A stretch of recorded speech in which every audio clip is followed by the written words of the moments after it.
Hello students, आज की इस वीडियो में हम लोग एक बार फिर से डीएलएड 4th सेमेस्टर के शांति शिक्षक पेपर को लेके आए हैं।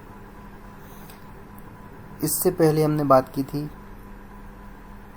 निर्धनता को दूर करने के उपायों के बारे में, जो कि कुछ पॉइंट्स पर ही हम लोग चर्चा कर पाए थे। तो चलिए आगे की बात हम लोग और करते हैं, उससे आगे के पॉइंट्स पर चर्चा करते हैं। और कुछ पॉइंट्स मैंने आपसे पूछे भी थे, आई होप आपने कमेंट सेशन में उन चीज़ों को बताया होगा। तो चलिए हम उनसे आगे की बात अब करते हैं। उन पॉइंट्स से आगे के पॉइंट्स की बात हम लोग आज करेंगे। 4 पॉइंट्स हम लोग कवर कर चुके थे, अब 5वें पॉइंट्स की बात करते हैं। सीमांत प्रदेशों में प्रेरित प्रवास। ब्राज़ील, मलेशिया व इंडोनेशिया जैसे देशों ने गहन जनसंख्या प्रदेशों से भूमि पर जनसंख्या का दबाव कम करने के लिए सीमांत क्षेत्रों में प्रवास को प्रेरित करने की विधि को अपनाया तथा सफलता पाई। ऐसे कुछ प्रयास भारत में भी हुए, पर वह सफल नहीं हो सके।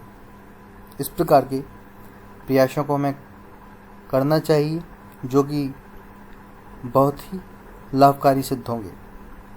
अगले पॉइंट की बात करते हैं, ग्रामीण एवं कुटीर उद्योगों व हस्तशिल्प का विकास। बीएल मेहता के अनुसार निर्धनता के कारण या निर्धनता के निवारण हेतु ग्रामीण एवं लघु उद्योगों एवं ग्रामीण हस्तशिल्प का विकास किया जाना चाहिए। ग्रामीण औद्योगिकीकरण कार्यक्रम संचालित कर ही बेरोजगारी का समाधान खोजा जा सकता है। इसके लिए ग्राम स्तर पर लघु कुटीर उद्योगों को स्थापित करने के अधिक प्रयास करने होंगे तथा इन्हें संसाधन, वित्त व बाजार की समस्त सुविधाएं प्रदान करनी होंगी। लघु उद्योगों में शोध व विकास को प्रोत्साहित करना आवश्यक है, जिससे उत्पादित वस्तुएं गुणवत्ता की दृष्टि से श्रेष्ठ रहें। दांडेकर एवं रथ ने अपनी पुस्तक में श्रम गहन घरेलू उद्योग स्थापित करते हुए निर्धनता का समाधान प्रस्तुत किया है। चीन एवं जापान ने भी लघु कुटीर उद्योगों का विकास कर निर्धनता दूर करने के सफल कार्यक्रम आयोजित किए हैं। चौथा, रोजगार को एक मुख्य उद्देश्य माना जाना चाहिए।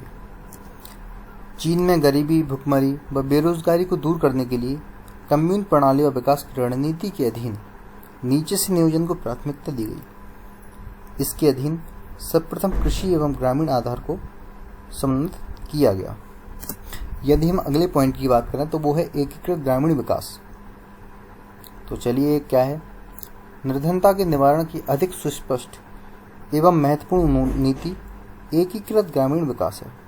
इसके द्वारा उत्पादकता वृद्धि, ग्रामीण जनसंख्या के जीवन स्तर में सुधार एवं स्वावलंबन युक्त विकास किया जाना संभव है। वाटरस्टोन एक महानुभाव हुए हैं।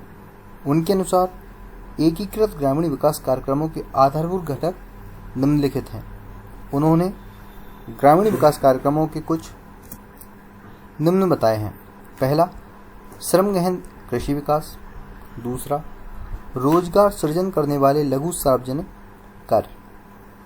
तीसरा, लघु स्तरीय श्रम गहन छोटे उद्योग जिनकी स्थापना कृषि फर्मों के निकट की जाती है। चौथा, निर्णय लेने में ग्रामीण व्यक्तियों का सहयोग। पांचवा, ग्रामीण विकास को सहायता देने के लिए स्थायी कस्बों शहरों का विकास। छठवां, उचित संस्थागत प्रबंध। तो ये कुछ पॉइंट्स, ये कुछ घटक वाटरस्टोन ने बताए हैं। अब हम इसके आगे की चर्चा करते हैं। आगे के पॉइंट पे आते हैं, जो वृद्धि केंद्र रणनीति। यह है क्या? एकीकृत ग्रामीण विकास कार्यक्रमों का एक दुर्बल एवं छूटा हुआ पक्ष यह है कि इसमें स्थान विशेष पर समुचित ध्यान नहीं दिया जाता, अर्थात क्षेत्रीय कार्यक्रम व परियोजना का निर्माण करते हुए न तो ग्रामीण स्तर या स्थल को ध्यान रखा जाता है और न ही शहरी औद्योगिक स्थानों में हो रही गतिविधि से इसे जोड़ा जाता है। अतः यह ध्यान में रखा जाना चाहिए कि जो कार्यक्रम या परियोजनाएं विकास हेतु तैयार की जा रही हैं वह किस स्थान विशेष पर क्रियान्वित की जाएंगी तथा वहाँ सामाजिक सुविधाओं की दशा कैसी है। इस बात को मुख्य मानते हुए कई अर्थशास्त्रियों ने ग्रामीण वृद्धि केंद्र के विकास को भी ग्रामीण विकास कार्यक्रमों के संचालन व क्रियान्वयन की दृष्टि से ध्यान में रखा है, जिनमें से कुछ लोगों ने बताया है। जैसे जॉनसन के अनुसार यदि हम बात करें तो भारत में गांव के निकट शहरों के बाजार का विकास किया जाना चाहिए, जिससे यह केंद्र ग्रामीण उत्पादों के लिए बाजार बन सके, आदायों का समुचित वितरण इसके द्वारा संभव हो तथा यह स्थल उपभोक्ताओं वस्तुओं के प्रदर्शन का केंद्र भी बने। यह जॉनसन ने बताया। इनके अनुसार आर.पी. मिश्र ने कहा है कि गांव एवं शहरों के बीच की दूरी को कम करने के लिए कस्बों का विकास करना आवश्यक है। वास्तव में ग्रामीण विकास परियोजनाएं इस कारण सफल नहीं बन पाईं क्योंकि ग्रामीण विपणन सुविधा व भंडार की सुविधाओं का अभाव विद्यमान है। ग्रामीण वृद्धि केंद्र का विचार वस्तुतः United Nations research institute for social development के द्वारा 1960 के दशक में की रणनीति से प्रस्फुटित हुआ।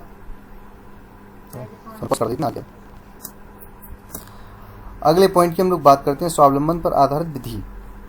यह क्या है? इस विधि में स्वावलंबन पर आधारित विकास को महत्व दिया जाता है, अर्थात क्षेत्रीय विकास का लक्ष्य स्वावलंबी समुदायों को सृजित करना है। इस विधि में सहयोग व स्वैच्छिक सहायता को सफलता की कुंजी माना जाता है। अर्थशास्त्र के विविधीकरण के द्वारा बढ़ते उत्पादन एवं क्षेत्रीय व अंतर क्षेत्रीय बाजारों के विस्तार, जीवन की गुणवत्ता में सुधार, परिस्थिति व पर्यावरण संतुलन तथा स्वावलंबन के सिद्धांत को इस विधि के मुख्य घटक के रूप में भी स्वीकार किया जाता है। आई थिंक ये सारे पॉइंट्स आपको क्लियर हो गए होंगे। इससे पहले की वीडियो में हमने 3-4 पॉइंट्स के बारे में बात की थी, उसके आगे के पॉइंट्स के बारे में हम लोगों ने आज बातचीत की। इसके बाद हम लोग कई महत्वपूर्ण चीज़ों पर डिस्कस करेंगे, बातचीत करेंगे। आई होप आपको सारी चीज़ें समझ में आ गई होंगी। मिलते हैं अगली वीडियो में, जब तक के लिए धन्यवाद।